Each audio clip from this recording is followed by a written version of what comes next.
A Metamorfose de Nabucodonosor. Daniel capítulo 4.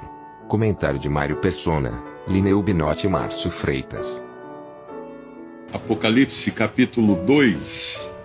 Apocalipse capítulo 2, versículo 21. E dei-lhe tempo para que se arrependesse da sua prostituição, e não se arrependeu. Eis que a porei numa cama, e sobre os que adulteram com ela virá grande tribulação, se não se arrependerem das suas obras. Isso aqui é um princípio que nós encontramos repetidas vezes nas Escrituras. É claro que aqui não tem nada a ver com Nabucodonosor. Essa aqui é uma das épocas da igreja na terra. Mas é um princípio de Deus esse, dar tempo para o arrependimento. Nós vemos que ele fez isso com Nínive, quando deu tempo para que Nínive se arrependesse. E em todos os casos, tanto de gentios, de pagãos, como do próprio povo de Deus, nós vemos sempre Deus dar avisos e dar tempo para que se arrependam. O próprio Noé foi um pregador da justiça. Eu creio que por 120 anos ele pregou a justiça e pregou também o aviso que Deus tinha dado de que ia destruir toda a vida na terra com o dilúvio. E mesmo assim os homens não se arrependeram, mas Deus deu tempo para que se arrependessem. E Nabucodonosor é um exemplo muito bom disso, da paciência de Deus no tratar com um homem que representa ali o primeiro rei do tempo dos gentios. Nós vimos antes que Deus teve misericórdia dele, revelou aquele outro sonho de uma forma tão maravilhosa, não apenas o significado do sonho, mas revelou o próprio sonho, que nenhum dos videntes lá, dos magos de Nabucodonosor poderiam ter revelado o sonho. E Deus revelou a Daniel, e Daniel a Nabucodonosor, e depois ele ainda faz uma estátua, e agora volta Nabucodonosor com outro sonho. E nesse sonho ele é uma grande árvore. Num outro sonho ele via uma grande estátua, da qual Daniel interpretou como ele sendo a cabeça de ouro, que seria o princípio do tempo dos gentios, o primeiro e principal reino do tempo dos gentios, e de todos esses reinos é o único que é chamado de Rei de Reis. Mas nós sabemos que esses reinos que se sucederam a Nabucodonosor foram também Rei de Reis, no sentido de que quando eles invadiam algum reino, eles não destituíam totalmente o seu governo, como a gente encontra no tempo do Senhor Jesus, na Judéia, que os romanos, apesar de serem ali os invasores e ocupantes da terra de Israel, eles mantinham um governo, ainda que fosse um governo fantoche, ligado a Roma, mas era um governo dentro dos costumes do povo invadido. E Roma fazia isso em todas as regiões, em todos os lugares que eles iam, eles deixavam um governante do próprio povo que havia sido ocupado. Então, o Rei de Reis é um princípio de todo esse tempo dos gentios. E aqui Nabucodonosor representa não apenas a cabeça de ouro lá do capítulo 2 ou 3? Capítulo 2. Do capítulo 2, não só a cabeça de ouro, o princípio desses reinos, dessa série de reinos, mas ele representa todo o período do domínio gentílico. Agora, neste sonho aqui da grande árvore, porque basicamente é isso que é o tempo dos gentios. Ele tem uma noção de Deus, de quem é Deus, no versículo 3, quão grandes são os seus sinais, quão poderosas suas maravilhas, o seu reino é um reino sempre eterno, o seu domínio de geração em geração. E aí ele sonha com uma árvore, com uma grande árvore, que ninguém consegue interpretar qual é. E aí vem então novamente Daniel para fazer a interpretação. Essa grande árvore no versículo 12, versículo 11, fala que crescia essa árvore e se fazia forte, de maneira que a sua altura chegava até o céu, e foi vista até os confins da terra. Essa é a característica do tempo dos gentios, que é dominante, cobre toda a terra.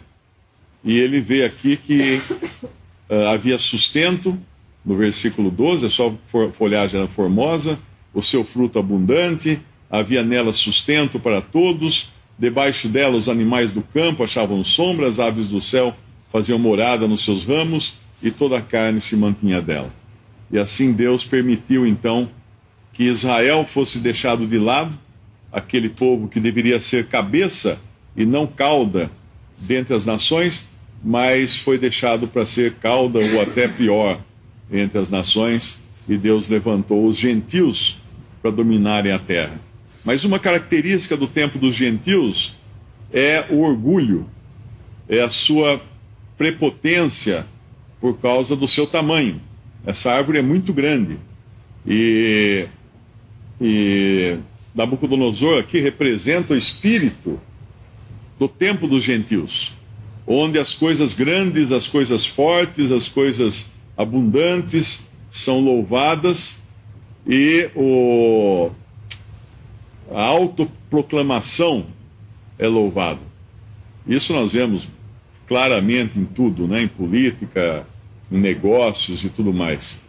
E aí ele então tem esse sonho, e Daniel interpreta o sonho e já deixa um aviso, porque aqui Deus, mais uma vez, dando tempo para que ele se arrependesse, avisa que ele seria cortado, ele seria humilhado. E o interessante aqui é que acontece realmente o que Deus fala, e ele se transforma, quando ele está se orgulhando dos seus grandes feitos, quando ele está se colocando acima de Deus na sua capacidade, ele se transforma num animal, numa besta, num boi, num tipo de boi, comendo grama, comendo capim, e o pelo dele crescendo, como fala aqui, como plumas de uma águia. O que acontece com ele é interessante, porque ele se torna um animal forte. Ele não se torna um animal fraco. Ele não foi transformado numa galinha, num gato. Ele foi transformado num animal, ou um ser humano, mas com características de um animal, de um bovino. Um bovino, que é forte. Mas uma característica do bovino é que ele só olha para baixo. Ele não olha para cima, ele não levanta os olhos. E quando na Bíblia nós encontramos falar de besta, uma das características da besta, que representa também essa característica animal, é ela não olhar para cima, ela olha só para baixo, só olha para a terra, não olha para o céu. Tanto é que quando passa esse tempo que Nabucodonosor tem que sofrer aqui, depois que ele é tirado dentre os homens, a tua morada será com os animais, far-te-ão comer erva como os bois. Aí passam-se 7 tempos no versículo 32, para que ele conhecesse que o Altíssimo tem domínio sobre os reinos dos homens e os dá a quem quer. Aí se cumpre a palavra dele, então, e foi tirado dentre os homens, versículo 33, né? E aí ele passou a comer erva e tudo mais. E mais adiante, no versículo 36, no mesmo tempo me tornou a vir o meu entendimento, e para a dignidade do meu reino tornou-me a ver a minha majestade e meu resplendor.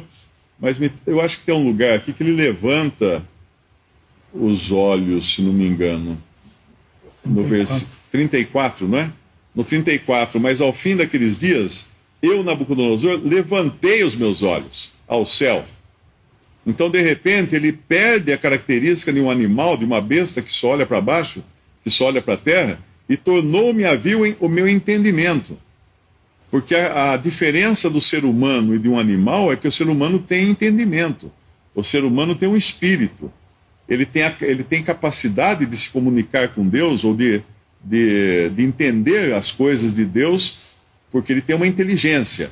Ele foi feito à semelhança, à imagem e semelhança de Deus, então ele tem uma inteligência, uma coisa que um animal não tem no mesmo sentido do ser humano, ainda que o animal possa ter instintos e o animal possa ter também emoções, que são coisas da alma, mas não tem o espírito do homem, que é o que lhe dá essa distinção entre os animais.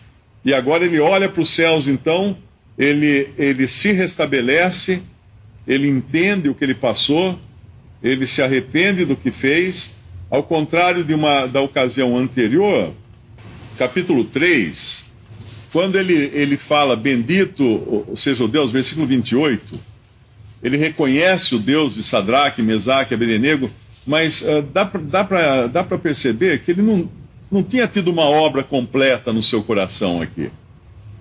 Porque ao mesmo tempo que ele reconhece o Deus de Sadraque, Mesaque e Abednego, ele vai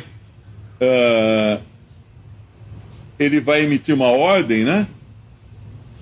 No versículo 29, por mim, pois, é feito um decreto, pelo qual todo povo, nação e língua que disser blasfêmia contra o Deus de Sadraque, Mesaque e Abednego, seja despedaçado, as suas casas sejam feitas um monturo, porque não há outro Deus que possa livrar como este. Então essa reação tempestiva dele aqui, nós não vemos no outro capítulo, agora no capítulo 4, quando ele reconhece, no versículo 37, agora pois Nabucodonosor, louvo, exalço e glorifico ao Rei dos céus, porque todas as suas obras são verdade, seus caminhos juízo, e pode humilhar aos que andam na soberba. E ele não manda despedaçar ninguém que for contrário a esse Deus. Ele agora reconhece que ele sim pode humilhar os que andam na soberba. E essa soberba nós encontramos nesse tempo dos gentios, representado aqui pelos 7 anos que Nabucodonosor iria ficar como um animal. E é essa condição hoje, se nós analisarmos friamente, a condição dos homens nesse mundo que não olham para Deus, olham para a terra. Tudo é voltado para a terra. São 7 anos, um tempo completo para Deus. Número 7 nos fala de algo completo. E se nós pensarmos nisso também, Deus deu à igreja na terra os seus 7 anos também. Quando nós vamos lá em Apocalipse, nos primeiros 2 capítulos, capítulo 2 e 3 de Apocalipse, nós vamos encontrar 7 tempos. 7 tempos ou 7 períodos que Deus deu para a igreja na terra, para o testemunho cristão na terra, e ela não aprendeu. Se a gente olhar o declínio, e principalmente como terminam esses 7 anos da igreja na terra, nós vamos ver que ela não aprendeu nem um pouco a se humilhar. Pelo contrário, ela está na última carta de Apocalipse, no capítulo 3, ela está sentindo-se como Nabucodonosor antes de ser feito um animal. Ela está sentindo-se rica e abastada, não tem necessidade de coisa alguma. E quando isso acontece, Deus tira da terra a igreja, isso vai acontecer ainda, e deixa aqui a casca vazia dela, do testemunho cristão na terra, que é a grande prostituta Babilônia, a grande meretriz, que não é à toa que ela se chama Babilônia, que foi a cidade da qual Nabucodonosor se orgulhou de ter construído. E essa Babilônia, lá no capítulo 18, vai dizer também que ela será como uma árvore, porque as aves malignas irão se aninhar nos seus ramos, nos seus galhos, mas ela será cortada, assim como essa árvore gentia do tempo dos gentios foi cortada, e Babilônia também cairá, e as suas carnes serão comidas.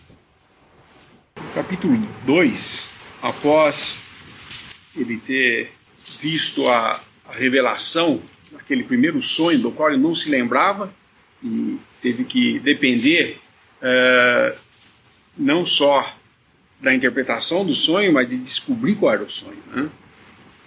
E no versículo 47, após ver tudo o que ele viu e ouviu, ele diz: respondeu o rei a Daniel e disse: certamente o vosso Deus é Deus dos deuses, o Senhor dos reis, e o revelador dos segredos, pois pudeste revelar este segredo. No capítulo 3, após ele fazer uma estátua para que fosse adorada, a estátua dele, ele também fala no versículo 28 do capítulo 3, falou Nabucodonosor e disse: bendito seja o Deus de Sadraque, Mesaque e Abednego, que enviou seu anjo e livrou os seus servos que confiaram nele, pois não quiseram cumprir a palavra do rei, assim por diante. Ele reconhecia o Deus de Daniel, reconhecia que ele era o rei dos reis. Tá? Estou falando no nível terreno das coisas. No capítulo 3, ele reconhece o Deus daqueles 3 que ficaram na fornalha, porque ele viu a mão de Deus cuidando, ele viu que existia um quarto lá entre eles. Isso foi para ele muito assim, como se diz, pegou bem para ele. Ele viu assim com os olhos, que coisa impressionante, isso impressionou ele. Porém, ele continua o mesmo homem, até o ponto em que ele tem esse segundo sonho, que em muitas coisas difere do primeiro. Mas ele não tinha aprendido a lição ainda, porque tendo visto e sabido quem Daniel era, e tendo proclamado o que ele era, quando ele tem esse sonho, ele lembrava do sonho, não esqueceu do sonho. Ele chama os seus magos para interpretar. Por último entra Daniel. O que nós vemos claramente aqui é que ele não queria ouvir Daniel, porque o homem não quer saber de ouvir o que Deus tem para falar. E Daniel, chegando por último, ele, após ouvir o sonho relatado, ele fica 1 hora atônito, porque ele bem sabia o que esse sonho significava. E vocês imaginem, diante de um rei como Nabucodonosor, você dizer para ele: olha, o sonho é você que vai cair. Quer dizer, ele está falando, minha cabeça também vai cair. Por isso ele fala, ele fica atônito, fica 1 hora atônito com tudo que ele estava vendo e entendendo desse sonho, mas ele fala assim mesmo. E quanto tempo demora para Nabucodonosor se arrepender e tomar o seu caminho certo? 12 meses. Versículo 29 do capítulo 4. Ao cabo de 12 meses, andando a passear sobre o palácio real da Babilônia, falou o rei e disse: não é esta a grande Babilônia que eu edifiquei? Ele já tinha tido a revelação daquele sonho. Deus falou: a cabeça é você. Quem tinha posto ele como cabeça, ele sabia que era Deus, porque ele chama Deus o rei dos reis aqui da terra. Ele sabia do poder desse Deus, porque ele viu naquela fornalha ardente alguém, um quarto lá dentro, andando com aqueles 3, e ele sabia quem era esse quarto, era o próprio Deus. Mas ele reconhece como o Deus de Sadraque, Mesaque e Abednego, não como o que ele vai reconhecer aqui agora. Nesse capítulo, depois de tudo isso, e na realidade esse capítulo aqui, se a gente prestar bem atenção, isso aqui é um edito, é uma carta. Ele está escrevendo para todas as nações. Ele diz aqui no versículo 1: a todos os povos, nações e línguas que moram em toda a terra, paz vos seja multiplicado. Isso aqui é típico de uma carta, ou de um edito, quando vem da parte de um rei, como ele era um poderoso rei. Mas ele tinha um problema sério aqui. Além de não reconhecer a Deus como o seu Deus, e não creio que ele jamais tenha reconhecido isso, ele se orgulha achando que ele era o que tinha feito todo esse reino. Porque ele estava no jardim andando, depois de ter sido avisado pelo segundo sonho, e Daniel ter falado abertamente para ele: esse rei é você, você vai ser derrubado, já acabou, seu fim. Ele continua se orgulhando do que ele achava que ele era, e falando: eu edifiquei para a casa real com a força do meu poder e para a glória da minha magnificência. e ainda estava com a palavra na boca. Aí, o que aconteceu? Outro sonho? Ou o profeta Daniel veio falar com ele? Não, uma voz do céu. Aí a coisa pega. Uma voz do céu, diz aqui. Quando uma voz do céu, no versículo 31, disse a ele: a ti se diz, ó rei Nabucodonosor, passou de ti o teu reino. E ele então se é transformado. Eu não creio nem que ele tinha uma forma de qualquer animal conhecido, porque diz aqui que tinha garras de ave, o pelo era diferente, mas era uma besta fera e realmente com a cabeça no chão. Não levanta a cabeça. Mas ele teve que ouvir dos céus uma palavra de Deus. Aí como é que ele se dirige a Deus? No finalzinho do capítulo, versículo 37. Agora, pois, eu, Nabucodonosor, louvo e exalço e glorifico ao Rei dos céus. Já não era o rei, não era o Deus de Daniel, o Deus de Sadraque, Mesaque e Abednego, era o Deus dos céus. Por que eu disse, não creio que ele tenha se entregado a Deus ou reconhecido a Deus? Isso daqui, na realidade, essa carta, se nós olharmos bem, ela é o relato do que o homem faz quando Deus dá alguma coisa nas mãos dele. Degradação. E as etapas são exatamente essas. Ele coloca nessa posição, ele começa, ele se instrui e mostra quem Deus é, instrui e mostra para esse soberano o que ele é, mas ele se orgulha de achar que é ele que fez tudo, desce ao ponto de viver como um animal, e no final ele tem que olhar para cima e reconhecer. Isso fatalmente nós temos que lembrar da passagem que fala: toda língua confessará. Não tem jeito. Todos esses reinos que passaram pela terra, o tempo dos gentios, todos eles um dia vão ver quem Deus é, vão ver a glória dele, vão confessar, mas é sem arrependimento, porque na incredulidade, em vida, na sua incredulidade morreram e vão ser ressuscitados no final do milênio para juízo.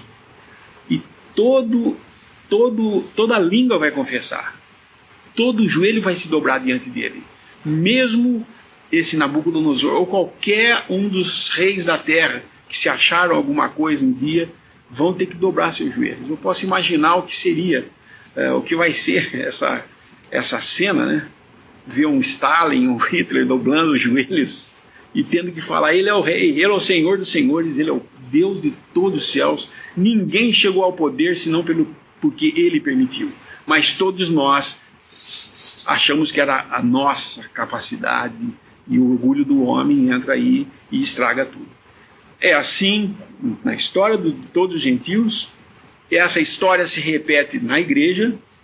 Essa história nós vimos em Israel. E por quê? Porque essa história é a história do homem. Tudo que o homem tem, que Deus delega a ele, começando por Adão até o último homem, só um fez a vontade dele e se humilhou: Jesus Cristo, nosso Senhor Salvador. E por meio desse sacrifício, nós hoje temos acesso a não ser apenas meros espectadores e ficar apreciando o que Deus fez. Nós somos participantes do que Ele fez, porque somos filhos. Nós, salvos, somos agora filhos de Deus, participamos, somos co-herdeiros com Cristo. Isso é muito mais do que apenas assistir a coisa acontecendo. Nós estaremos lá com ele em glória fazendo tudo isso. E essa carta que ele escreve aqui no livro de Daniel é muito instrutiva para nós. Tem muita coisa aqui, mas lógico que nós não temos tempo de falar de tudo que se pode ver aqui. Só uma coisa que eu queria deixar. Ele fala que é rei, Deus do céu. se eu não me engano, é em Daniel que começa essa expressão Deus do céu. Talvez a característica mais marcante do tempo dos gentios é achar que Deus está distante. Porque antes até Daniel é Senhor dos Exércitos, ele tem outros nomes. Em Daniel ele começa a ser chamado de Deus do céu, essa distância para Deus. E, como o irmão acabou de dizer, para nós não tem essa distância. Daniel chama Deus do céu na sua oração, né? No versículo 18, capítulo 2, capítulo 2 de Daniel, versículo 18. Para que pedissem misericórdia ao Deus dos céus. Mas Nabucodonosor chama ele Rei dos céus. Ele não reconhece ainda como Deus soberano sobre todos os deuses, os reinos. E por isso eu disse, eu não creio que ele tenha se convertido. Ele não chamou de Deus dos céus, ele chamou de Rei dos céus. Ele reconhece ele como soberano sobre todos, mas ainda era rei para ele, não era Deus. E isso é porque ele é a cabeça de toda uma sequência de reinos, né? São 5 etapas que nós vemos na estátua de Daniel, sendo a última Roma. Que tu não fala, mas Roma já acabou, né? Mas os pés da estátua, que é Roma, ele volta outra vez em forma dos dedos, né? São 10 reinos. Já muitos falaram, talvez seja a União Europeia, mas eu não gosto de especular esse assunto, porque nós não vemos profecia através das notícias de jornais, dos livros de história. A profecia é Deus quem revela a nós, e Cristo é o espírito da profecia, né? Então a gente fica meio assim, às vezes é perigoso começar a querer interpretar as profecias usando os acontecimentos presentes, sabe? Porque pode mudar muita coisa, nós não sabemos nada, né? Mas tudo indica que essa confederação de 10 reis que vai se levantar no final contra o remanescente, né, na tribulação.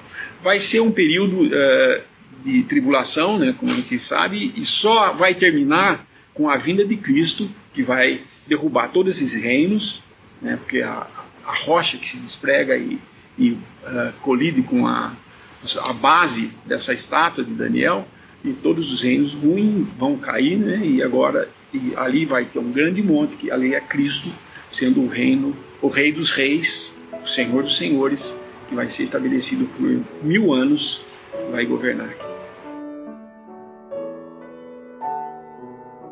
Visite Respondi.com.br. Visite também 3minutos.net.